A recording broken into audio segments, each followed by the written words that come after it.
पांडे, आपके अपने DElEd class के सेकंड सेमेस्टर में हम अब बात कर रहे हैं प्रारंभिक शिक्षा के नवीन प्रयास के अंतर्गत शिक्षा के सार्वभौमिकरण में संवैधानिक प्रावधानों के संबंध में। जैसा कि आपने पिछले वीडियो में कुछ संवैधानिक प्रावधानों के संबंध में देखा, अब हम आज के वीडियो में अगले कुछ संवैधानिक प्रावधानों के संबंध में देखेंगे। तो कल हम बात कर चुके थे आपके संवैधानिक प्रावधानों के अनुच्छेद 21, 21A, अनुच्छेद 14, अनुच्छेद 15(4). अब हम आगे के अनुच्छेदों के संबंध में बात करेंगे। इस संबंध में सबसे पहला आगे का जो अनुच्छेद आता है वह अनुच्छेद 29A है। अनुच्छेद 29A।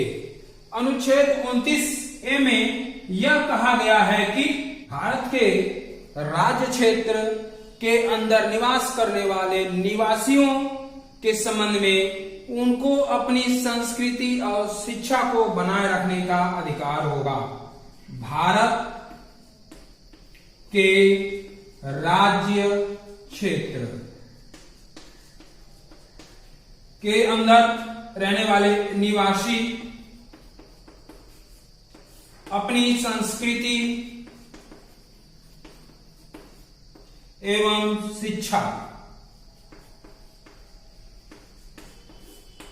को बनाए रखने का अधिकार होगा। इस अनुच्छेद में यह बात कही गई है कि भारत राज्य क्षेत्र के अंदर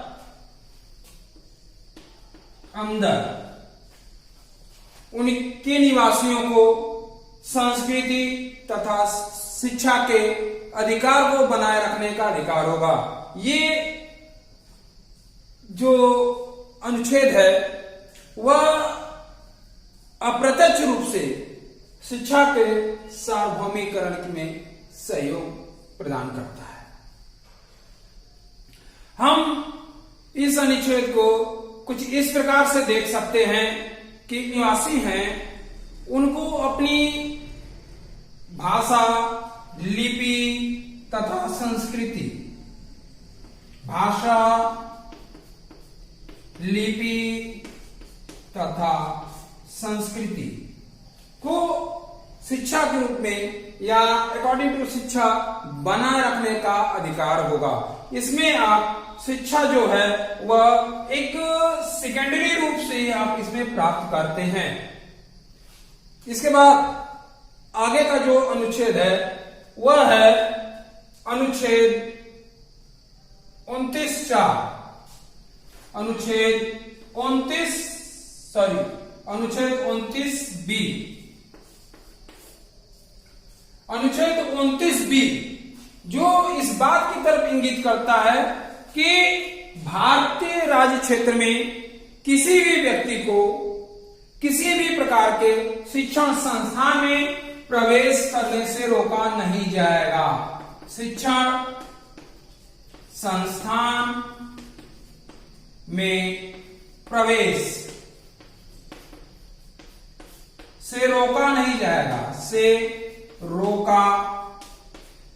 जाएगा।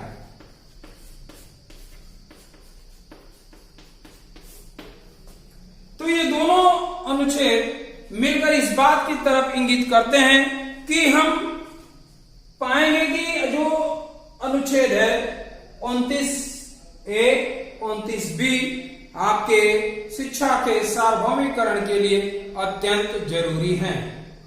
अब आगे का अनुच्छेद, इसके बाद जो अगला महत्वपूर्ण अनुच्छेद है वह है अनुच्छेद 45 यानी 45 या 86वें संवैधानिक संशोधन द्वारा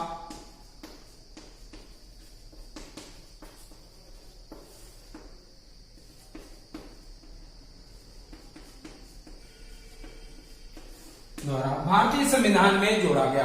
पहले अनुच्छेद नहीं था।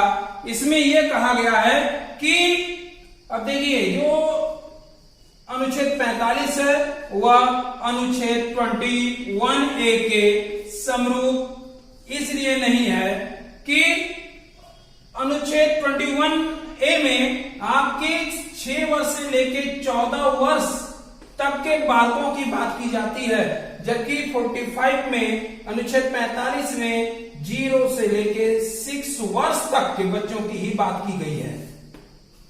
अर्थात अगर 0 से लेके 6 वर्ष तक का, कोई जरूरी नहीं है कि 0 और असंभव है कि 0 वर्ष का बच्चा पठन पाठन में रुचि ले।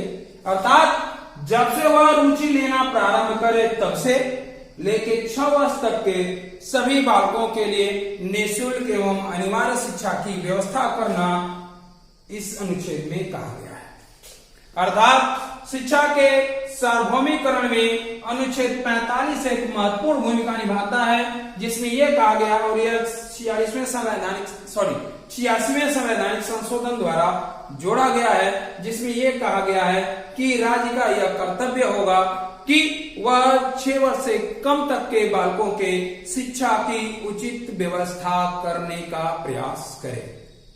शिक्षा के सार्वभौमिकरण का जो अगला अनुच्छेद है वह है 51A की। अर्थात यह अनुच्छेद भी 86वें संवैधानिक संशोधन 86वें संवैधानिक संशोधन 2002 के बाद जोड़ा गया। यह जो है मूल कर्तव्य का 11वां मूल कर्तव्य है।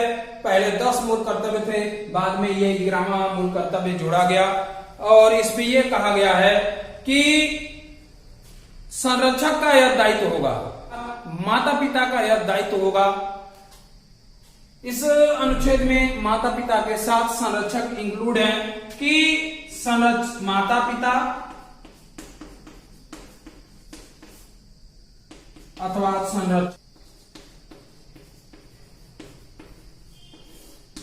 का यह दायित्व होगा कि 6 वर्ष से लेके 14 वर्ष तक के सभी बालकों के लिए यथा शक्ति अनुसार, जितनी उनके पास शक्ति हो, जितने उनके पास संसाधन हो, बच्चों के शिक्षा की व्यवस्था करें और उनका अधिक से अधिक नामांकन करें तथा उनको अधिक से अधिक स्कूल और कॉलेजों में जोड़ने का प्रयास करें। इस प्रकार से आपका शिक्षा के सार्वभौमिकरण के अंतर्गत संवैधानिक प्रावधान जो हैं वह समाप्त होते हैं। इसके अलावा बाल अधिकार है और शिक्षा का अधिकार अधिनियम 2009 है, इसको हम अगले वीडियो में पढ़ेंगे। आज के लिए इतना ही, धन्यवाद।